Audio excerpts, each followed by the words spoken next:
যারা টিনের ঘরে আইফোন দেখে জ্বলতেছে তাদেরকে বলি, এই গাড়িটা কি আপনার বাবার?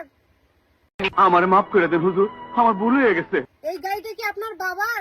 আমার যদি আইফোন থাকতে পারে, গাড়ি থাকতে পারে, তাহলে আমার কি বাড়ি থাকবে না? শোনা গো, আমার খুব কষ্ট যে বলো। আসলে ভাই, এখানে আমরা আপাতত আছি, আমাদের একটা ফ্ল্যাট বানানো হচ্ছে, 2 তলা ফ্ল্যাট। ওকে,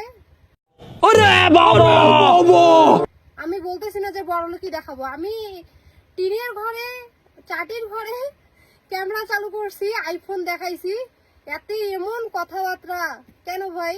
মানুষের কি টাকা থাকতে পারে না? আর মানুষকে এত ছোট করেন কি জন্যে? ফালতু একদম। ও ভাই, স্লোগান দেন না। টাকা চুক্তি দিয়ে ঢুকিয়ে দেবো। कैसा लगा मेरा मजाक?